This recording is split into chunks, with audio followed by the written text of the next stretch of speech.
कुछ और जानकारी भी आपसे लेंगे। अब आगे बढ़ते हैं और लखनऊ से एक और बड़ी खबर आपको दे देते हैं, जहां सपा से निष्कासित विधायक पूजा पाल के बीजेपी में शामिल होने की अटकलें शुरू हो चुकी हैं और ये अटकलें और तेज हो गई हैं। पूजा पाल ने हाल ही में मुख्यमंत्री योगी आदित्यनाथ से मुलाकात की, जिसमें सियासी हलकों में चर्चाएं शुरू हो गई। पूजा पाल की बीजेपी में शामिल होने से पार्टी को कौशाम्बी और आसपास के इलाकों में अपनी पकड़ मजबूत करने में मदद मिल सकती है। पूजा पाल पंचायत चुनाव में बीजेपी का चेहरा बन सकती हैं। पूजा पाल को महिला विंग में बड़ा पद मिलने की भी संभावना है, जिससे वो पंचायत चुनाव में पिछड़ा वर्ग को साधने के लिए एक मजबूत चेहरा बन सकती हैं। तो ये आपको बता दें, पूजा पाल को लेकर जो अटकलें हैं वो और तेज अब बढ़ती नजर आ रही है और कहा जा रहा है कि पूजा पाल संभवतः अब जल्द ही बीजेपी में शामिल हो जाएंगी। लखनऊ से सूत्रों के हवाले से बड़ी खबर मिल रही है।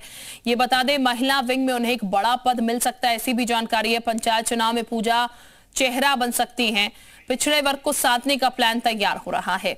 विशाल इस वक्त हमारे साथ ज्यादा जानकारी के साथ जुड़ चुके हैं। विशाल, मुलाकात हुई मुख्यमंत्री से, तभी से अटकलें काफी ज्यादा शुरू हो चुकी थी कि पूजा पाल बीजेपी में शामिल हो सकती हैं, लेकिन अब सूत्र बता रहे हैं कि संभवतः शामिल हो ही जाएंगी।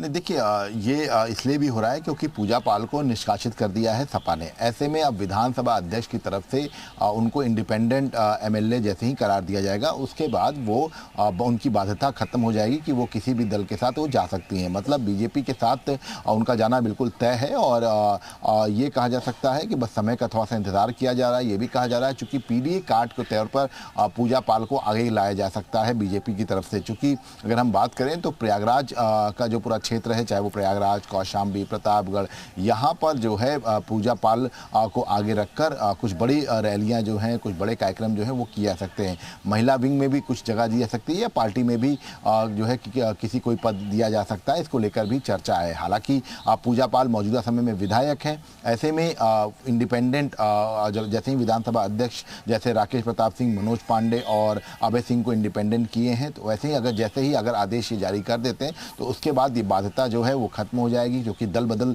कानून के तहत वो अब किसी को दल को भी ज्वाइन कर सकती हैं। और क्योंकि वो पार्टी ने उनको निष्कासित कर दिया है, अगर वो पार्टी में रहती और पार्टी छोड़ती तब शायद ये जो है दल बदल कानून के तहत उनकी विधायक जो है चली जाती है। लेकिन अब ये बाध्यता खत्म हो गई है, तो ऐसे में बीजेपी इसका फायदा उठाना चाहती है और इसी तहत ये कहा जा रहा है कि पीडीए कार्ड के तौर पर उनको मौका दिया जा सकता है और पीडीए के तौर पर जो है बिल्कुल विशाल, यानी कि बेनिफिट कार्ड बीजेपी के लिए हो सकता है एक तरीके से पूजा पाल का।